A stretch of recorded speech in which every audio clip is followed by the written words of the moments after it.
area before. I've had meetings and engagements and even brought my school business to the Bradenton area. I was born, going way back, I was born in Maysville, South Carolina. My parents were born enslaved on different plantations. But somehow, as the enslaved people were moved around to do different work, my parents fell in love. Now, my father's name was taken from, the family name, from the enslaver, McLeod.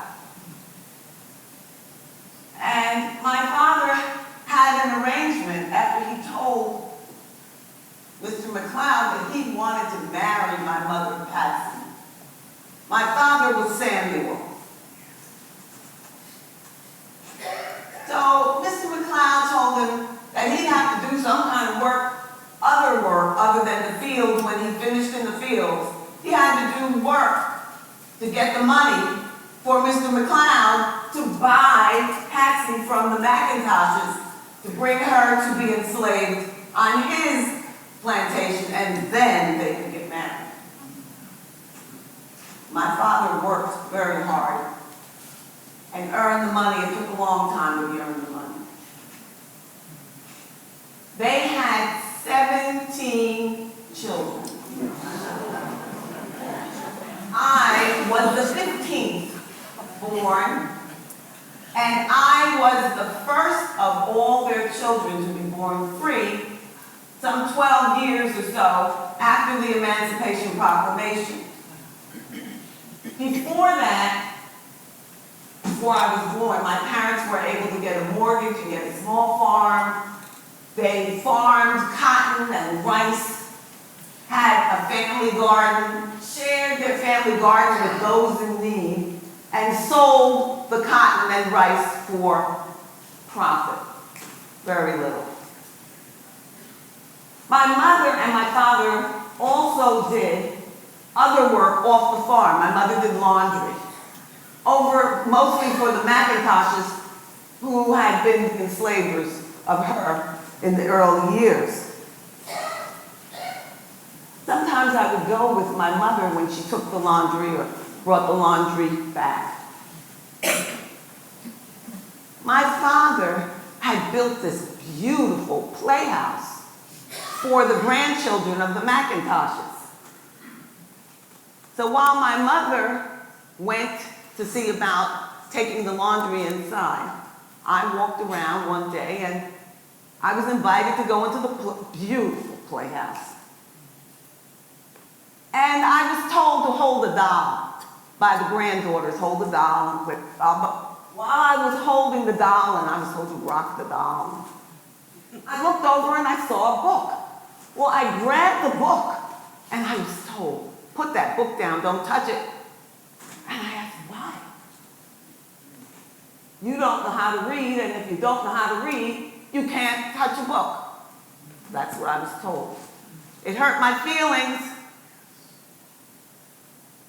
I thought about it, and as I was in the fields pulling those weeds around the cotton, all the children, my parents' children, had to work out in the fields to keep the crops alive. I would pray, and I would sing that I wanted to learn to read. I was asking God, could I learn to read? I knew about the Bible, and if I could learn to read, I could read the Bible. When no one was nearby, I would sing, do Lord, oh do Lord, remember me. I want to learn to read. I want to go to school. There weren't any schools for me because I am blind. One day, after lots of praying, I looked up in the field, down on my knees. I looked up, and here's this woman walking toward me, and she asked me, "Do you want to go to my school?" There must be a God.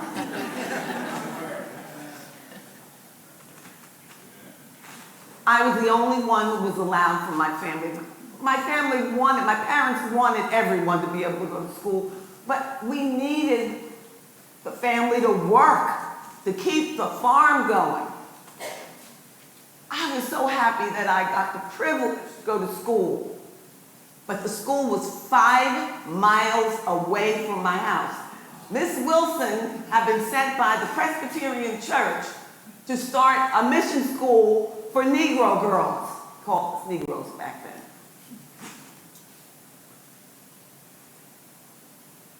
I worked so hard. When I would walk home, sometimes it was dark in the winter. When I got to the house, the family had eaten and they were sitting and waiting for me to eat. And after I ate, I taught them every single thing I learned that day. They were so happy to be able to learn to read and to learn what I had learned. There must be a God. After a few years, I was 11 when I started. After a few years, Miss Wilson said that there was nothing else that she could teach me. So I said, "Does that mean I can go to college now?" She said, "No, but you're going to have to go to high school first." And there was an angel who lived in Colorado. Her name was Mary Prism. She was a Quaker. She paid for me to go to college. To go to Scotia. It was really to high school first. Okay, so I went to Scotia Seminary. I had to take the train all the way to Concord, North Carolina.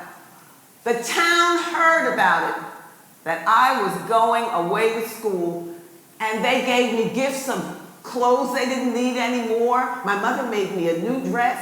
They came down to the train, and they said, "Mary Jane, learn all you can, and come back and teach us." So I went to Scotia, and I learned all I could. And then I got another scholarship, a scholarship to Moody Bible Institute. I wanted to be a missionary in Africa to teach about Christianity. But after all the training up in Chicago area, after all the training, I found out racism reared its head. They didn't need a missionary who looked like me. In Africa.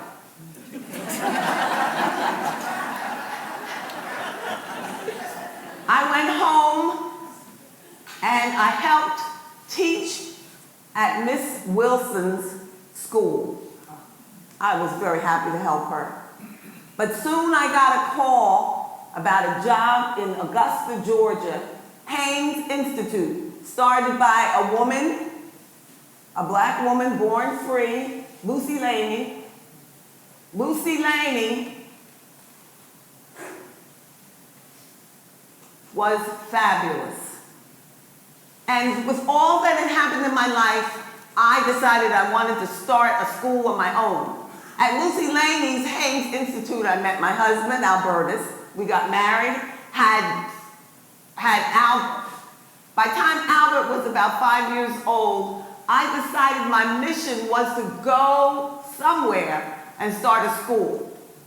I got a lead from some missionaries who happened to come through, and I went to Daytona, Florida, because they were building a railroad there, and the railroad people had families living in camps with their children. They were black, living along the sides of the railroad and moving along with the family, the workers.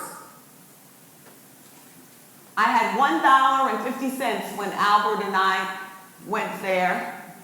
Albertus had to stay and work at the Institute. It was amazing how the community helped me when I found a little cottage for $11 a month. They redid it and made it so that I could open a school for 5, and started with 5 little girls.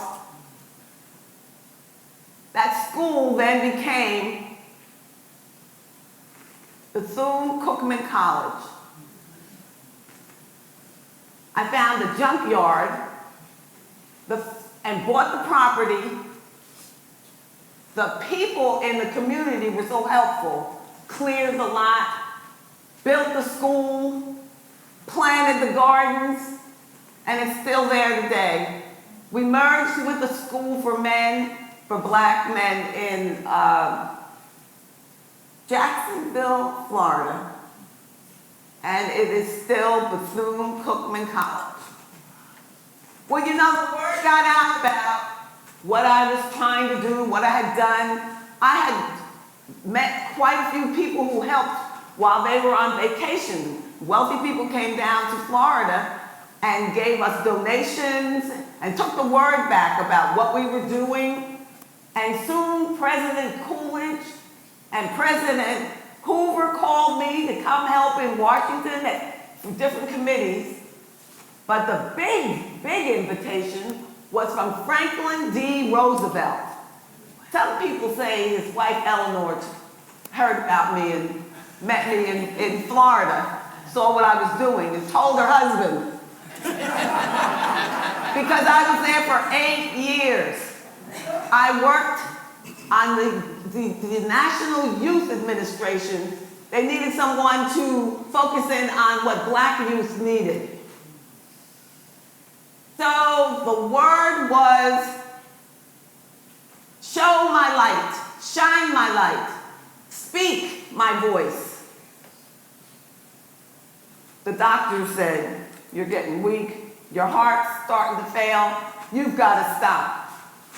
I always said, the drums of Africa beat in my heart and they won't let me stop. But I had to after a while. And I went back to the campus where I lived in the house and watched the students